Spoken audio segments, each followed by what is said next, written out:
Hey there, event marketers. Jessica Heasley here with another episode of EM All Access, where we connect you with some of the industry's most innovative events and the marketers behind them.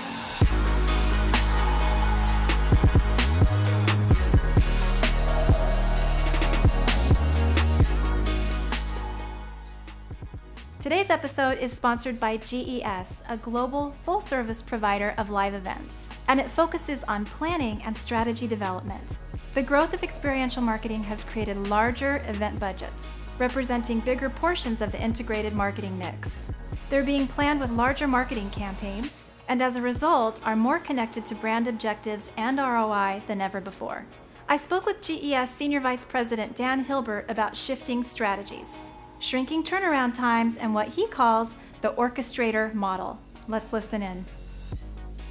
B2B events today don't look a lot like the B2B events of even just a couple of years ago. Could you talk about some of the trends in B2B events that are really impacting the industry right now? The major trends are actually coming in terms of the way people are planning, not necessarily in terms of stuff, right, and what you see at the events. And what I mean by that is there's a couple things happening. One is events are being planned within a larger marketing strategy, right? So within a marketing team and within different touch points, advertising, digital, public relations, whatever that particular brand or client is going to market with, events is now part of that mix. What's interesting is that the power of events has made it a larger part and a larger spend within that mix. So because of that, what we're seeing is a different way of planning that frankly is becoming less of a lead time. And what I mean by that is if you are part of a marketing mix, there's an assumption by the client that you can move, shift, go into other things at any point in time. So the trend that we're seeing actually is we're getting opportunities, right, and RFPs on events that usually have a 9 to 12 month sales cycle come in 6 weeks before, the event's actually happening. And that's a trend that's both a challenge, but it's also exciting because clients and brands are looking at events as a critical and marketing touch point that's akin to advertising or public relations.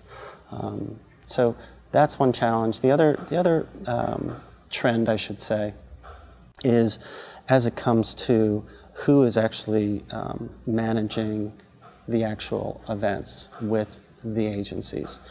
And there's this orchestrator model that is happening more and more when it comes to the relationship between an agency or agencies and that particular client. And what I mean by that, again, in terms of ways of working, right? The day of land grabbing with agencies in an integrated agency team is over. Literally, agencies have to stop doing that, right? Because the orchestrator model actually puts the client in the middle who already has decided that they're going to use several agencies based on their services to complete an event, to execute and plan. The best agencies, right, are those that respect and have empathy for the services and expertise of other agencies and are able to work together that way. So with the different kind of model or different kind of format, does that create space for different kind of event strategies then when you've shifted how the B2B industry has been doing things for a while? Yes, it does. So one good example in terms of a way of working to your question is that let's start looking at an event over several days, over 2 days, over 1 day, as a campaign that starts from beginning to end, right? It'd be the same thing if you looked at a promotion or an ad or a PR campaign. The aggregate adds up to the final message, and hopefully the final message has created awareness and amplification. If you take different components of an event, general session, awards celebration, networking opportunities, learning labs, whatever it may be, you can treat those as separate entities that, when put together, create a campaign within the entire event. So what you begin with potentially is the idea of awareness of the issues at hand with the brand, right? Then you have to decide what type of forum that's placed in. And you can finish with essentially asking for advocacy. So they go through this campaign just like a brand would, from awareness to consideration to trial and then to advocacy. And that's what an event can do if you take a look at it as different components to an ultimate campaign. So I think a lot of event marketers put a lot of technology out for technology's sake or for that wow factor, but that's not necessarily always the best strategy. Can you talk a little bit about technology as a trend? Yes. It's kind of very close to my heart in terms of how we address technology in the event space. I think in many, many regards, we are all blue sky thinkers. We're marketers, right? And the request to have innovative technologies, to go places where a brand has never gone to in terms of engagement at an event is quite commendable, but it's also quite aspirational. And in a lot of ways, not necessarily pragmatic when it comes to investment. And I truly believe that that's why what you've seen in terms of what has been utilized in technology has been very focused in on apps, things at registration, sharing, social media.